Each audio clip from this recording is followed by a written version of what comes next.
Hello, brothers and sisters. Today we're going to talk about an important topic,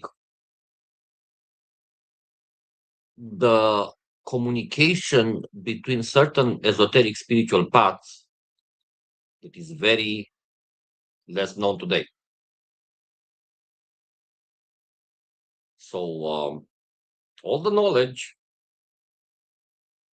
came from the Phoenicians, through Egyptians, and it got carried away into Greece by Pythagoras.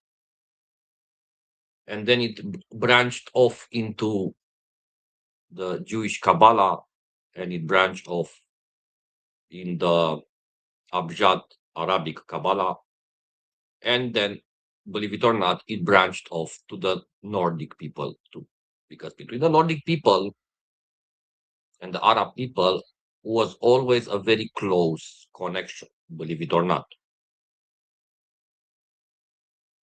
They did trade, a lot of trade, and in that trade they also traded knowledge.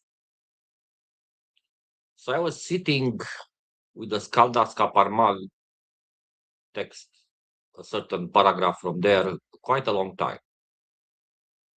And I have found deep related topics of uh, mystic techniques applied to the runes that also were common in the Greek times with Plato, with the letter K, with the X letter, And I did not only found parallelism, but also even identical practices, even uh, divine names that are common to two or even two traditions. Um, I would say secret tunnels of knowledge can only be achieved by people who belong at the same time to two inner circles. Those two inner circles of knowledge communicate with each other because there is one ultimate reality and there is also one ultimate truth beyond your personal truth, beyond what you call reality, there is the reality. Beyond what you call God, there is God. So, yeah, it's worth exploring because in this way, we understand mm, the nature of all spiritual paths that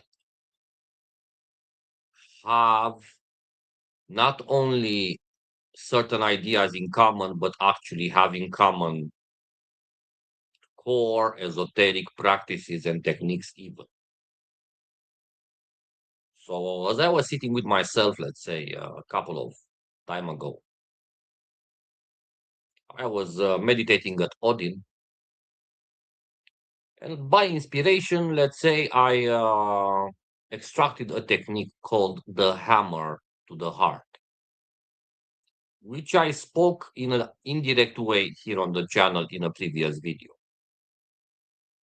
This technique of the hammer to the heart, I have found it identically named in some secret esoteric branches of Oriental Kabbalism. So then I thought to myself, okay, so all these techniques are good, all the knowledge is good, but you need also the Hindus call it parampara, the people who work with Abjad are calling it also line of initiation somehow. It's a certain inheritance of light that happens between master and disciple until the from the beginning of time. So yeah, it's worth exploring. Well, I must say that this channel can confuse people who are at the beginning of the spiritual paths, but it can enlighten people who are a bit more advanced on their research and practice. So I also found a Greek guy who was part of a parampara in India, and he was like from the fourth century, if I remember correctly. Um, and he was the holder of a tradition belonging to both the Hindu Tantra and the Greek Kabbalah, if you believe it or not. So, guys, we must be open. We must be open a lot to many, you know. I mean, let me give you an example.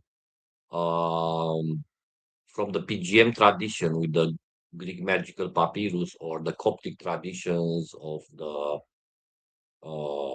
Gnostic early magic of the first centuries, there are so many things in common between how the spell work is constructed in Maoshan, for example, and the endings of certain spells in Maoshan, and some spells that are very popular from the PGM tradition, like Jijirululing, which means in the Greek tradition, and they call it like this: fast, fast, quickly, quickly, the same ending. And there are many verses that coincide or are even identical. So I'm just saying right now, not speaking about spell work mainly at all, but about the mystical part of the traditions. Every tradition has their own levels of cultivation. They don't call it cultivation, but there is a certain level of cultivation.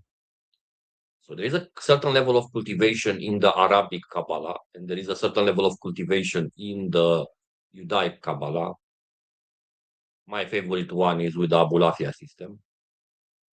And there is a certain level of cultivation with the Nordic practices also. But they are not calling it like this. You must understand the old traditions were oral, and the myths and the stories and the written thing is conveyed with a multi-layered meaning type of knowledge that is very hard to reach by people who do not even they do not even know what prayer is or meditation.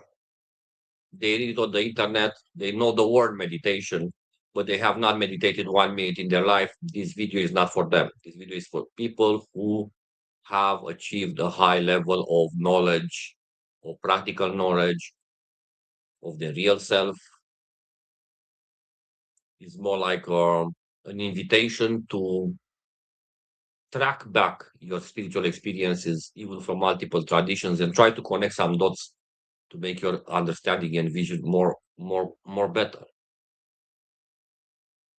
So, for example, the Pythagoreans worship the numbers in a way, and above all, they worship the number one. And if we look at Abrahamism and some monotheistic Egyptian tendencies, because monotheism was not an invention of the Abrahamic people, it was way more older, looking at the Zoroastrian or looking at the some Egyptian currents which were monotheist, the worship of the number one is important. It is the journey from multiplicity to unicity, and from unicity to nothingness, and then beyond it. So it is a journey, guys. Definitely, it is a journey. So if you want to find out more about these secret tunnels of knowledge, and if you have been a bit intrigued by what I said here, just message me. Okay, message me in the comments, and I may be able to clarify some stuff or even point to some very intense and very beautiful spiritual practice. Enjoy.